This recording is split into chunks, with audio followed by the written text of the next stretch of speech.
Peace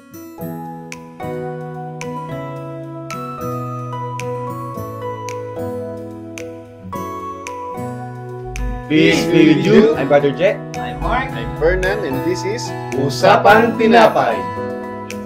Magandang gabi mga kapatid. Basta po po. Welcome po ulit sa another episode ng Usapang Tinapay. Yes, yes. Ang pinagdiriwang po natin ngayon ay ang Feast of the Exaltation of the Cross.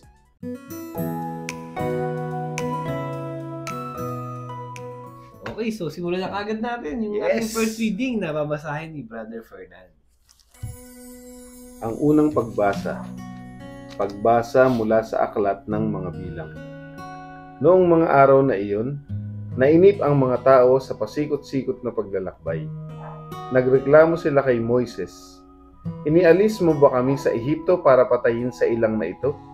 Wala kaming makain ni mainom.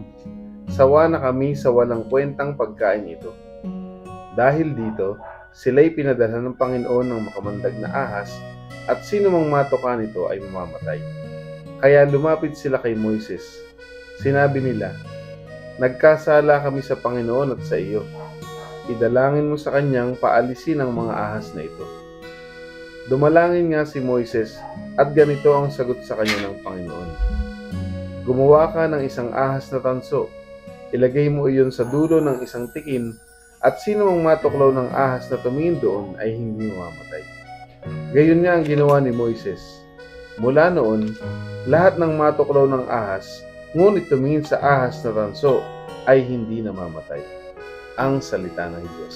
Salamat sa Diyos.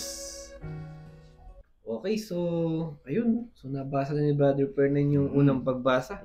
May binanggit dito ng mga ahas, bro, eh, no? Mga natuklaw.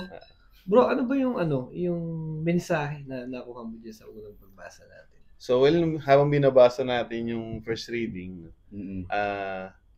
nakuha kong mensahe ng Panginoon ay yung kanyang pagiging righteous, no? Yung makatarungan ang ating Panginoon. Yes. Kasi nung time na nagrereklamo yung mga Israelites, no? 'Di ba sila yung iniligtas ni Moises mula sa imperyo ng mga Egyptian sa pagkaalipin. 'Di ba sila yung naglakbay ng matagal sa disyerto, no? Siyempre dumating yung point na sila ay napagod, nagsawa kasi ang kinakain nila araw-araw yung manna, 'di ba? Yung tinapay na galing sa Panginoon. Siyempre araw-araw ba naman yung kinakain mo? Tapos ikot kayo ng ikot dun sa disyerto, ikot kayo ng ikot. So napagod sila, binaliwala nila yung biyaya ng Panginoon, tinalikuran nila si Yahweh, nagreklamo sila. So bilang kaparusahan sa kanila, no?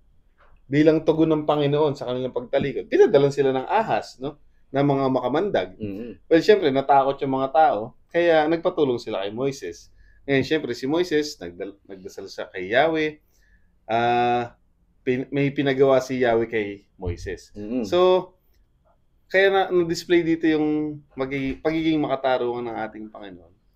Yung pagtalikod ng mga Israelites kay Yahweh, yung pagrereklamo nila, yun yung sumasalamin sa ginagawa nating mga tao ngayon.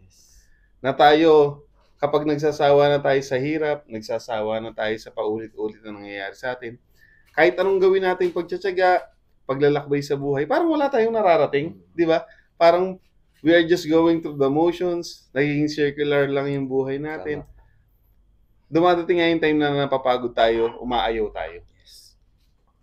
Ang naging kapalit nun, binubuksan natin yung buhay natin na makapasok ang kasalanan.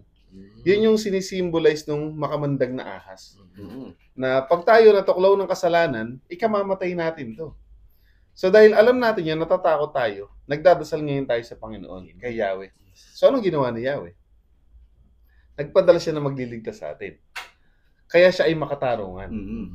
Alam niya yung dapat mong mata mo sa certain point ng buhay mo. Kung ano yung ibinibigay mo kay Yahweh, yun din yung isusukli niya sa'yo at higit pa. Di ba? Ang ginawa lang ng mga tao, nagdasal. Ang ibinigay ni Yahweh, yung magliligtas kagad sa kanila. Yung bronze na ahas na itinaas ni Moises doon sa tikin, no? Kumbaga, yun yung nagpo-foreshadow ng pagtaas din kay Jesus sa krus. No? Kasi yung tansong ahas, pag tumingin dun yung natuklaw, di ba, hindi siya mamamatay. Na?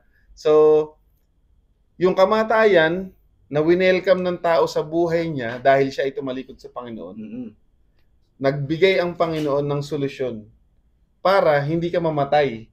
Doon, sa kasalanan, na ikaw naman mismo yung nagpapasok sa buhay mo. Kung tutuusin, parang labas na nga si Yahweh dapat doon, di ba? Yes. Labas na si Lord doon eh. Ikaw may kagagawa niyo sa sarili mo.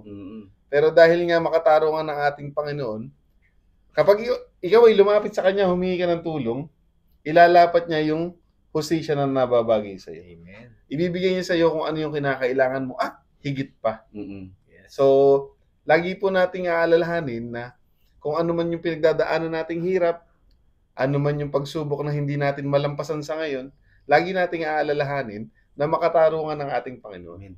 Yung pagsisikap mo, kapatid, yung pagtsatsaga mo, pagtsatsaga natin, nakikita ni Lord yan. At siya ang bahalang tumulong sa atin. Huwag lang tayong makakalimot na tumawag sa Kanya. Amen. Yun. Nice, bro. Praise God.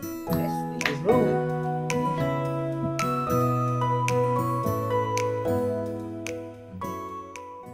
So yun, no, mga kapatid, ngayon matapos nating mapakinggan yung reflection natin sa first reading. Ngayon naman, dako naman tayo sa ikalawang pagbasa na babasahin ng ating kapatid na si Gerald. Yes, amen. Okay, bro. Ang kalawang pagbasa ay sulat ni Apostol San Pablo sa mga taga-Pilipos. Kahit taglay niya ang kalikasan ng Diyos, hindi niya pinagpilitang manatiling kapantay ng Diyos. Sa halip, kusa niyang binitawan ang pagiging kapantay ng Diyos at namuhay ng isang alipin. Ipinanganak siya bilang tao at nang siya'y maging tao, nagpakumbaba siya at naging masunurin hanggang kamatayan. Maging ito man ay kamatayan sa krus. Dahil dito, siya'y lubusang itinaas ng Diyos at binigyan ng pangalang higit sa lahat ng pangalan. Sa gayon, sa pangalan ni Jesus ay luluhod at magpupuri ang lahat ng nasa langit, nasa lupa, at nasa ilalim ng lupa.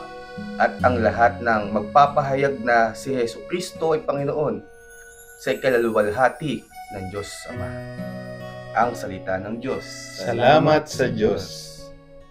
So yun, mga kapatid, Yes, amen. Praise God. napakinggan natin yung second reading. Ganda. Ngayon, Brother J, Yes, bro. ano naman yung naging reflection mo dito sa binasa nating second reading?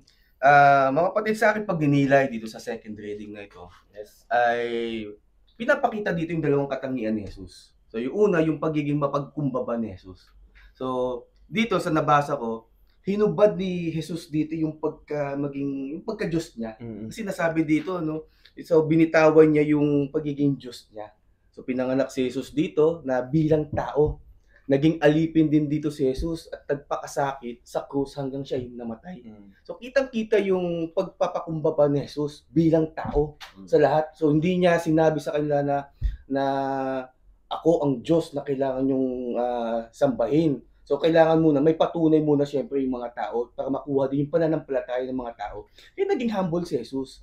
Pangalawa, yung pagiging dakila ni Kristo. So dahil sa sobrang mapagkumbaba ni Jesus, no, lubos na tinaas ng Diyos si Jesus. At nasabi nga din dito na binigyan siya ng pangalan ng higit pa sa mga pangalan. Above all names. Oo, above all names. Kaya mapansin yung mga brothers, pag tayo ay nag-worship, pag tayo nagdadasal, ano muna yung usually na parang yung intro natin pag tayo bago magdasal? Di ba? Nag-a-adore tayo. Magdasal sinasabi natin, pinupuri ka namin, Panginoon. Tinataas namin ang iyong pangalan. King of all kings, no? Di ba? Meron din isang kanta, mga kapatid, na yung sa mga worship, di ba may kanta tayo, mga kapatid, kung alam nyo, Lord, I lift your name on high. Lord, I love to sing your praises. I'm so glad you're in my life. I'm so glad the one who saves us. You came from heaven to earth to show the way from the cross to the grave. My debt to pay From the cross to the grave, from the grave to the sky, Lord, I lift your name on high. No?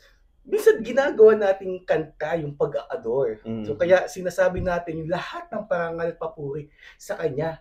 Lord, I lift your name on high. Ano? Kaya dito sa binasa ko at narinig natin ay kitang-kita ang mensahe ng ikalawang pagbasa. Ang tunay na daan at ang tunay na kadakilaan ay hindi siya mahahanap sa kapangyarihan, kayamanan, sa titulo o posisyon sa buhay, kundi sa pagiging mapagkumbaba at paglilingkod, mga kapatid.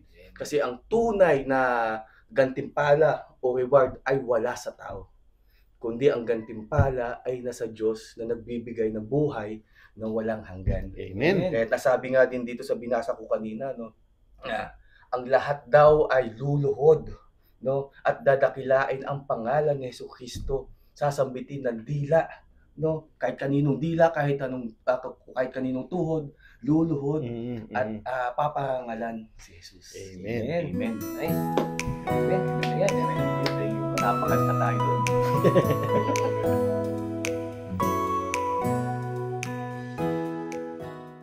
So yun mga brothers, so dako na tayo sa ebanghelyo natin nababasahin ng ating kapatid si Brother Mark. Amen. So ang mabuting balita ng Panginoon ayon kay San Juan. Papuri sa iyo, Panginoon. Noong panahong iyon, sinabi ni Jesus kay Nicodemo, walang umakyat sa langit, kundi ang bumaba mula sa langit, ang anak ng tao. At kung paanong itinaas ni Moises ang ahas doon sa ilang, gayon din naman, kailangang itaas ang anak ng tao, upang ang sinumang sumasampalataya sa kanya ay magkaroon ng buhay na walang hanggan. Gayon na lamang ang pag-ibig ng Diyos sa sanlibutan. Kaya ibinigay niya ang kanyang buktong na anak upang sumampalataya sa kanya ay hindi mapahamak, kundi magkaroon ng buhay na walang hanggan. Sapagkat sinugo ng Diyos ang kanyang anak, hindi upang hatulang maparusahan ang sanlibutan, kundi upang iligtas ito sa pamamagitan niya. Ang mabuting balita ng Panginoon. Pinupuri ka namin, Panginoong Jesucristo. So yun, Brother Mark, sa binasa mo doon sa gospel natin. So, paano siya mabibigyan doon ng mensahe para sa amin? Okay, so napakaganda ng mabuting balita natin. No, Grabe grabe. talaga. Sobrang ganda. Sobrang, kumbaga, ito nga yung tinatawag na pinakapuso nung pinakapuso nung ating basahin ngayon, mabuting balita.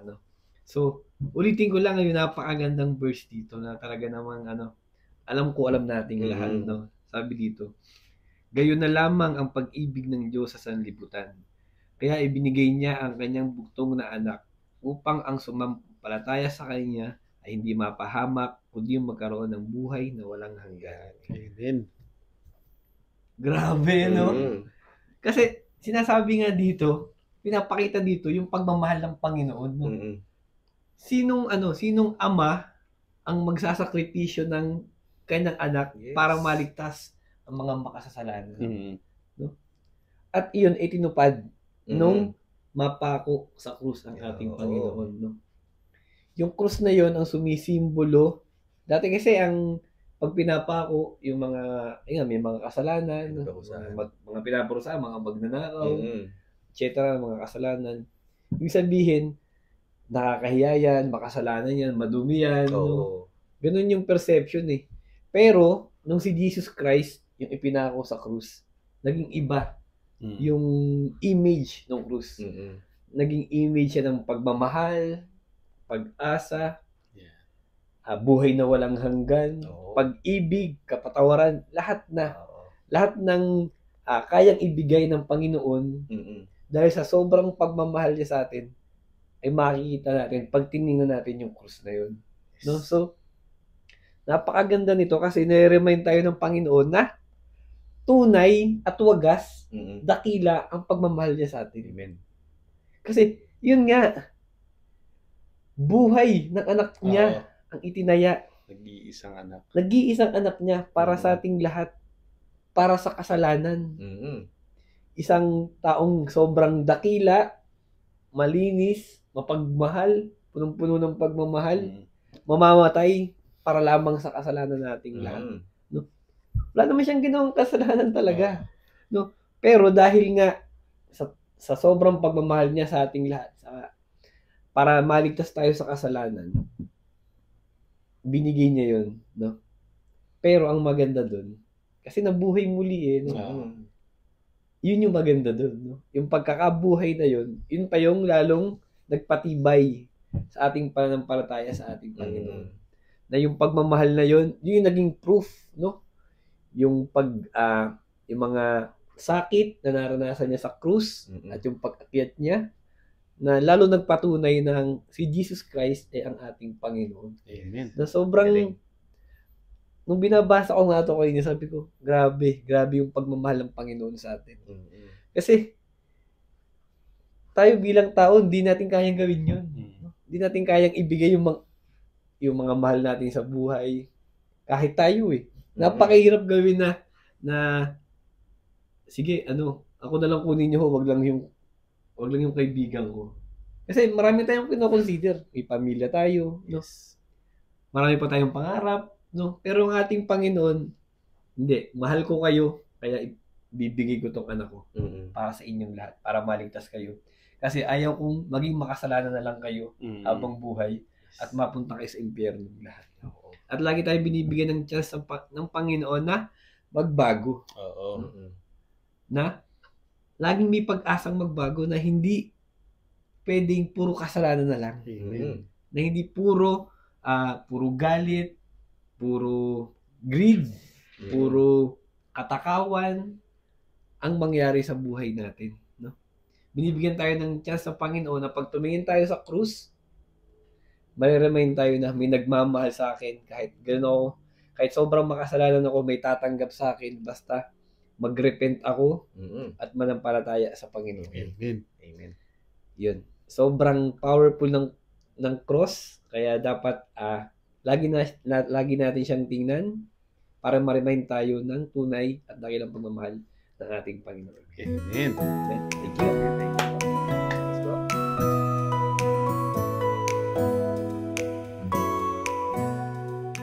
So yun mga brothers, no? So nabasa na natin yung tatlong basahin natin at nabigyan na rin siya ng reflection, pagninilay o misahe. So Brother Mark, sa tatlong binasa natin, ano yung connection nito, bro? Okay, so ayun, kita yung connection no? Nung binasa natin mula sa first reading, second reading, at saka sa gospel. No? Kasi mapapansin nyo, may isang bagay na laging itinatampok. No? Una, sa first reading, yung tansong ahas, tanso, no? Na pag tumingin daw doon yung mga natuklaw ng ahas. Kasi syempre, pag natuklaw ka ng ahas, automatic, maya-maya, mamamatay ka na. No? Kamantag. Dahil sa kamantag. Pero dahil nga, binigyan tayo ng chance sa Panginoon na ito, tingnan nyo tong tansong ahas na to, hindi kayo mamamatay. No? Sa gospel, ganun din. So, pinakita yung krus na naging na pag tiningnan natin, na pag sumampalataya tayo sa ating Panginoon, ay maliligtas din tayo. Amen. Yes. Gaya nung nangyayari dun sa first reading. At ang isa pang makapagligtas sa atin, gaya ng ginawa ng ating Panginoon, ay ang pagiging mapagkumbaba natin at yung pagsunod sa ating Panginoon. Kasi, ayun nga, yung ating Panginoon, nagpakatao siya. No? Diyos siya na nagpakatao. At sinunod niya ang kagustuhan ng kanyang ama, ng Diyos. Na alam niya yung destiny niya mamamatay siya para maligtas ang mga tao. So, we are reminded na ang kaligtasan ay makakamit natin sa pamamagitan ng pagpapakumbaba, pagsunod sa ating Panginoon, at yung pananampalataya. No? Na magagawa natin kung tayo ay lagi nakatuon, nakafocus sa ating Panginoon. No? Na pag nakita natin yung krus, kasi yung misa na to ay tungkol sa kapistahan ng krus. No? So, we are reminded na yung krus na yon, na dati nga, sinasabi natin na symbolizes na kaparusahan, kasamaan, no?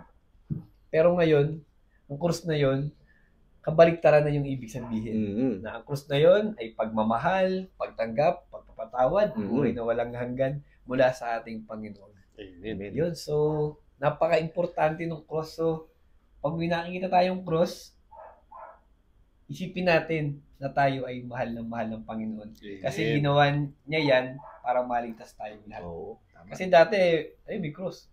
Wala lang, no? Pero ngayon, dapat ma-appreciate natin na grabe talaga yung cross na to.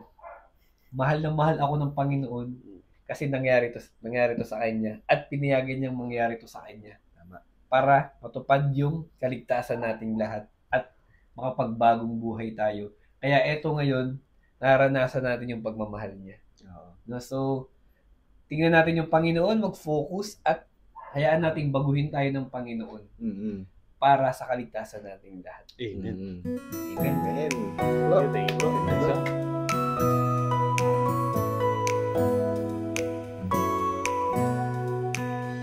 Okay, so nabasa na natin yung mga readings, no? Napag-connect na rin natin. At ngayon naman, syempre, kailangan ma-apply natin ito sa buhay natin. No? So, Brother Fernan, paano ba natin ma-apply yung ating mga binasa sa buhay natin? Okay. So, sa akin, dahil nga ang naging reflection ko talaga dito, no, ang Panginoon ay righteous. No? Makatarungan, matuwid ang Panginoon. And syempre, dahil kapistahan din nga ng pagtataas sa banal na krus. No? Siyempre, dapat every time na makikita natin yung krus, yun nga, kagaya na sinabi ni Bro Mark, dapat mapupuno tayo ng pag-asa. Yun, amen. Ang isa pang dapat natin din tandaan na makatarungan ang Panginoon. Yes. Pag nakikita natin yung krus, pag nagsa-sign of the cross tayo, no? Pag nakakita tayo ng mga bata na mga ganyan, no? Sana ma-remind sa atin, no? Ma-renew yung tiwala natin sa ating Panginoon. Amen. Kasi nakakatuwa sa mga bata, for example, no? Yun nga yung pag ganun-ganun nila. No? Well, tayo rin ng mga bata, di ba? Pag natatakot tayo, ganyan, no? Sa unang tingin, no, maaaring sabihin, ginagawa nating anting-anting, no? Ginagawa nating trivial yung kahalagahan ng cross. Pero sa mga bata, lalo na tayo yung mga bata, kapag gumaganyan tayo, no, pinapakita natin na nagtitiwala tayo sa kapangyarihan ng Panginoon. Kasi ang panlaban natin sa masama, krus, di ba? Pag natatakot tayo, nag-aantanda tayo, no? Kasi ito po ang trademark nating mga Katoliko. Kaya po tayo lagi nagsa-sign of the cross. Ito po ay protection. Pinoprotektahan natin yung sarili natin by signing of the cross kasi nagtitiwala tayo sa kapangyarihan ng cross. Amen. Na siyang foundation ng Christian faith. Lahat ng Christian faith, no? Dapat i-venerate natin yung cross kasi yan yung dahilan kaya nagkaroon ng Kristiyanong paniniwala na si Kristo ay bumaba sa lupa, namatay para sa atin at muling nabuhay. Pinapakita nga rin dito na makatarungan ng Panginoon kasi yung ahas, ang naging solusyon ni Yahweh, bronze na ahas. Ang iginamot niya sa ahas din. No? Yun namang krus, no? Makasalanan ng tao. No? Ang iginamot ng Panginoon sa kasalanan ng tao, sobrang pagmamahal niya. Amen. No? Amen.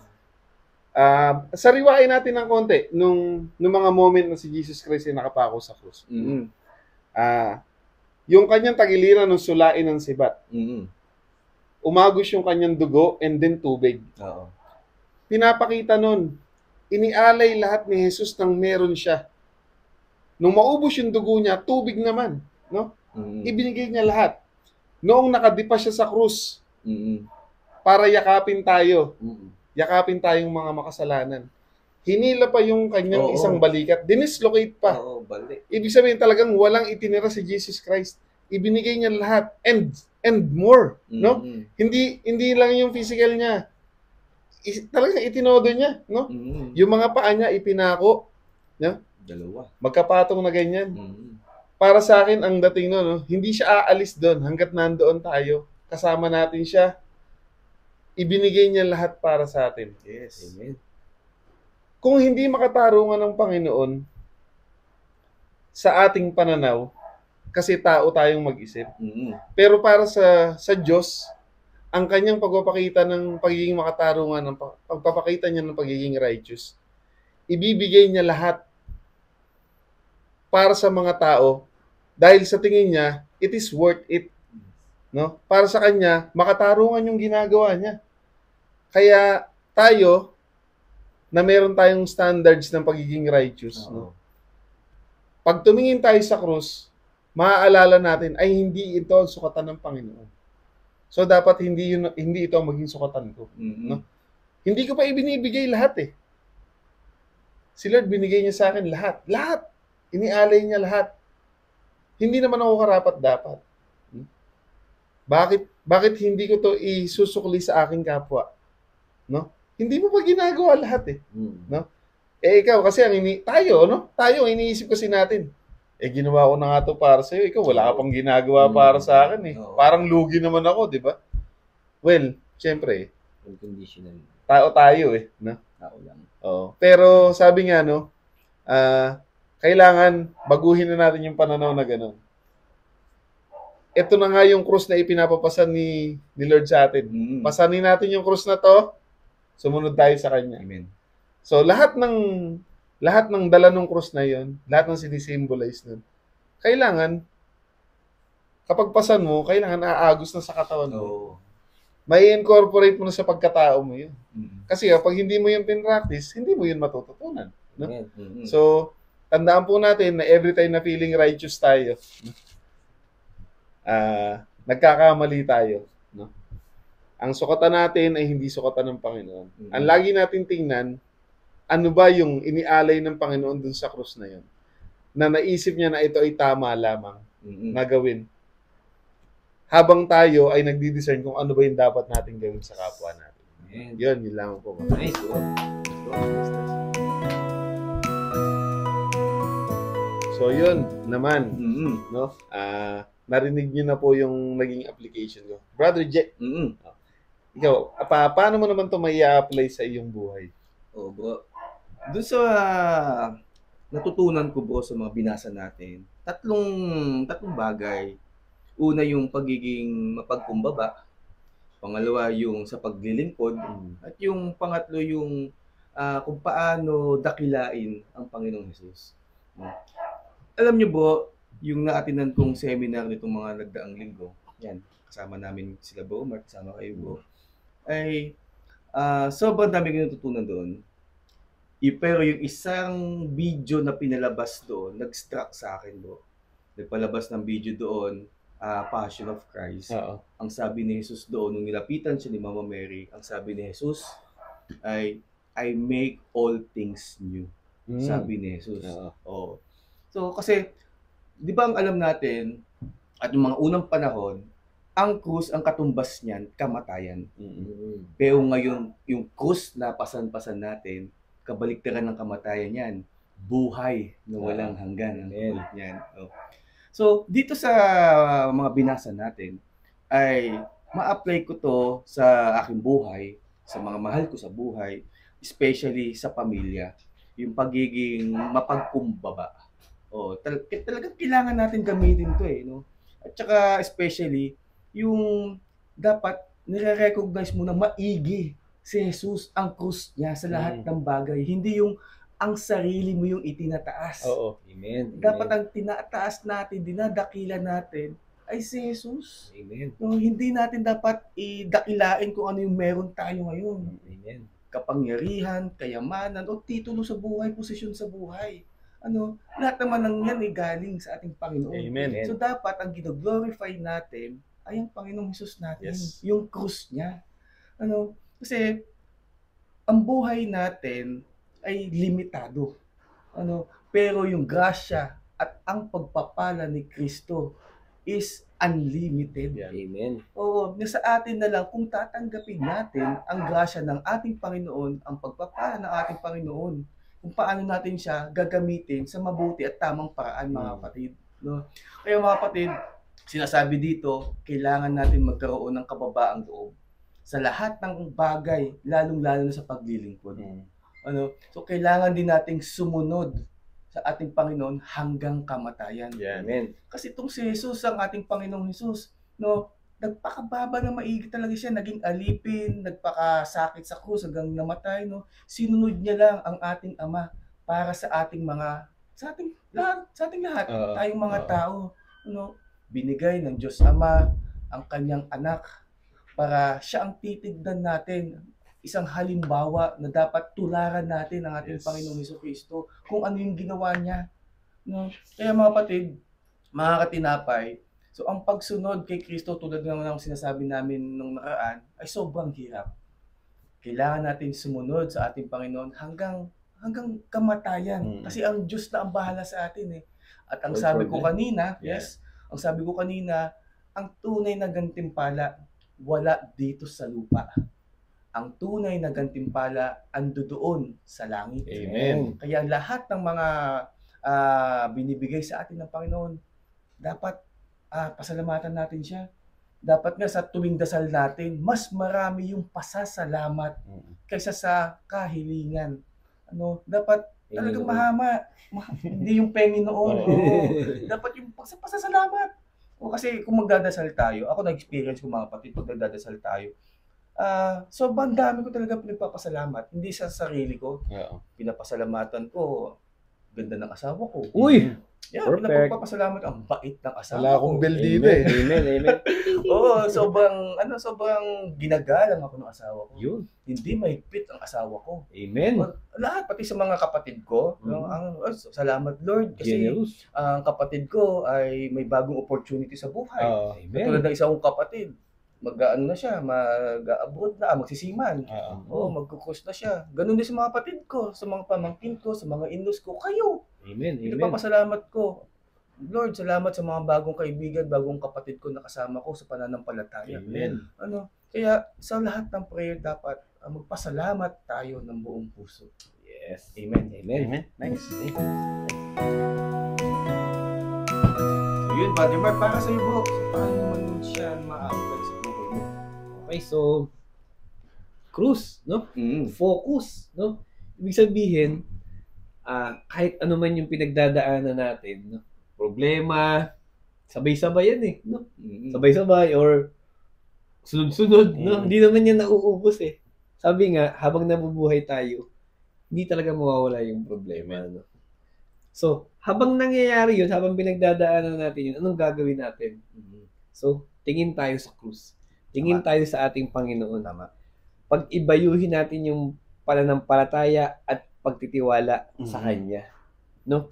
Kasi minsan ang nangyayari sa atin, pag dahil problema, ubus-ubus. Lord, minsan sinisisi pa natin yung Panginoon. Lord, di mo na ako tinigilan yung mga gano'n, Tapos minsan, minsan di tayo niniwala sa Panginoon, Tapos pag may problema, siya yung sinisisi natin. Yun yung mabigat doon, Gara, Gara. Ayaw mo nang maniwala, pero pag may problema ka, sisihin mo siya. At pag wala ka ng choice, saka palang hihingi ng tulong sa kanya.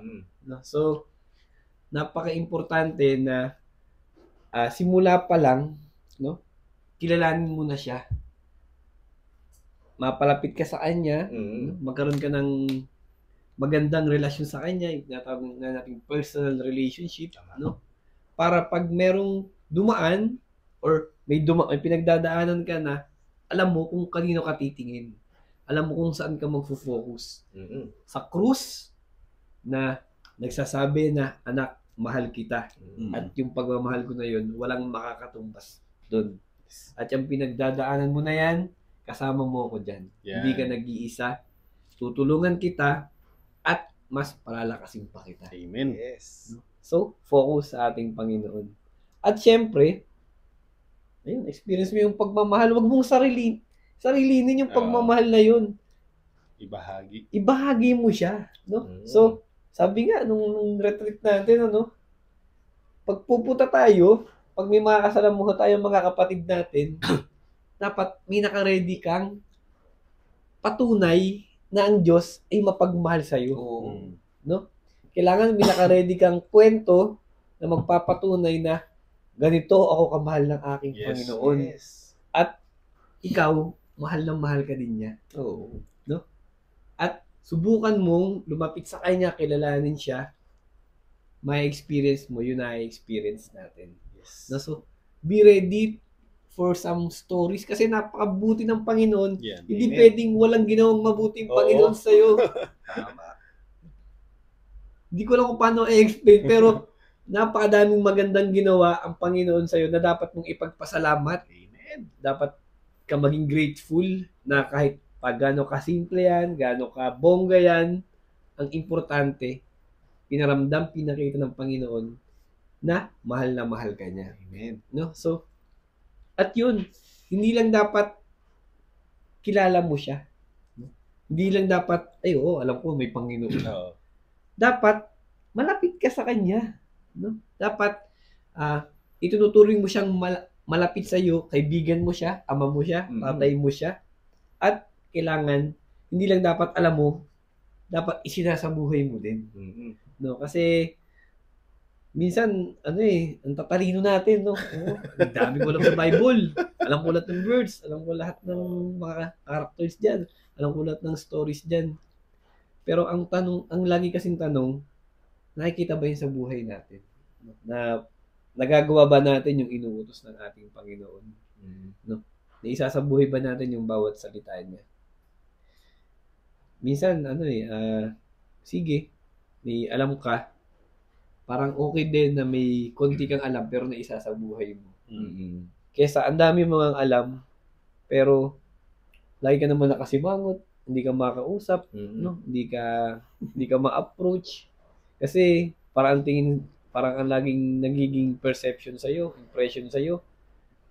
Ba't lagi na lang tong parang galit, yung gano'n, no? Kasi tayo bilang kilala ang Panginoon, bilang malapit or nilalapit ang sarili sa Panginoon, kailangan makita ng ibang tao ang Panginoon sa atin. Yan, No? imitate. Na, yun, imitation, no? Na, kasi tayo kilala natin ng ating Panginoon bilang mapagmahal, laging nakangiti, laging welcoming, laging approachable, no? Malapit nga friendly nga So, ipakita natin na tayo madali ding lapitan, madaling makausap, madaling maging kaibigan, madaling hinga ng tulong, advice, no? So, yan, napaka-importante na tayo bilang mga anak ng Diyos na tumitingin sa krus ay laging nagpapatunay ng pagmamahal ng Panginoon sa ating lahat. Amen. Amen bro. Nice one. Naalala ko tuloy bro doon sa sinabi mo na yan, yung kailangan maging approachable ka, di ba? Siyempre, hindi ako sanay kasi ng ganun. Laging seryoso yung mukha ko. Tinatry ko talaga siya na lalo na sa trabaho. Ano yung conscious ka sa sarili mo kasi alam mo. Hindi ka ganun. Hindi ka ganun eh. Inisip mo, yung bangiti ko mukha ba Jenny? Baka mamaya ngiting aso pala. Plastic na. Tsaka yung ang bilis mong humanap ng mali pag sa kapwa mo na. Pero pag sa sarili natin, no? Hirap na hirap Hindi tayo talaga ganunin. So siguro isa rin yung dapat nating laging alalahanin. Kapag wala ka nakikitang mali sa sarili mo, may mali sa'yo. Oo. May problema ka. May mali sa'yo, may problema ka, di ba? Tsaka huwag mo titignan din yung mali o pangit sa isang tao. Yun nga. Dapat sarili mo talaga. Tama. tignan mo yung yung mas maganda. Kasi lahat naman ng bagay, yung pag may mali ang tao, dapat may part din na may mabuti, may magandang bagay. Amen. Tama yun. Kasi syempre kung may nakikita kang mga mali sa tao, baka yun din yung sumasalamin. Yun nga. For example, may nakita kong mali sa'yo. Sabihin ganun ka. Oo, ganun din pala. Malamang sa malulong. So dapat talaga madaig ang pagmamahal. Huwag tayo tumingin sa masamang side. Kumbaga parang sinasabi sa atin ni Bro Jen na dapat ang tingin natin sa bawat tao, si Jesus Christ. Yes. Kasi, Another Jesus Christ. para yun din yung makitinala sa'yo. No? Oo. Kasi kung gusto mo makita si Lord sa'yo, kailangan hanapin mo rin si Lord sa kapwa. Amen. Nice, bro. Maraming salamat mga you. tinapay. Thank you mga bro. Galing. Ganda na ng episode natin. Yes, maraming salamat muli mga kapatid sa pagsama niyo sa amin sa another episode ng Usapang Tinapay. At muli mga kapatid, kung nagustuhan niyo po yung aming kwentuhan, kung may napulot po kayong aral, please like, share, and subscribe.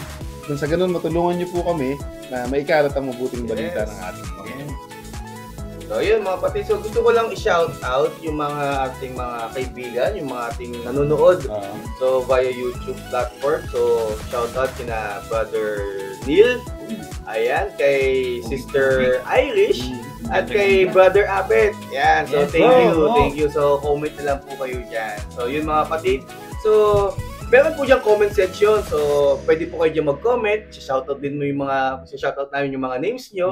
And then kung ano yung mensahe na naparating sa inyo natin Panginoon, or yung pwede nyo napulot sa aming tatlo. Amen. Ayan, so leave lang kayo dyan ng comment. So meron din po tayong Facebook page. So meron po tayong Usapang Tinapay Podcast. So pa-follow, like, and subscribe na rin din po. So comment din po kayo dyan mga kapatid. Yes. Amen. Oo. Comment lang ng comment. Amen. No? Kasi makakatulong sa atin yan. At syempre, napakadami na naman nating natutunan ngayong episode na to, Yan. no? Amen. Ang Panginoon natin, mapagmahal, binigay ang kanyang bugtong na anak. No? Yung krus na nagsisimbolize ng pagmamahal niya, ng dakilang pagmamahal niya. At syempre, yung pagiging mapagkumbaba, pagsunod, Amen. yung righteousness, no? Na yung ating Panginoon talagang pag may problema tayo, siya rin ang magbibigay ng solusyon. Yan. Amen. Napakabuti talaga ng ating Panginoon. At syempre, next week, alam niyo na, may bago na namang matututunan, syempre. Kasi ang ating Panginoon ay hindi mauubusan ng ituturo sa atin Amen. para mas magkaroon tayo ng magandang relasyon sa Kanya. Tama. So, kita-kita po tayo next week. At syempre, lagi po nating tatandaan Na ang tao ay hindi lamang sa tinapay na bubuhay. Kundi sa bawat salita ng Diyos. Bye!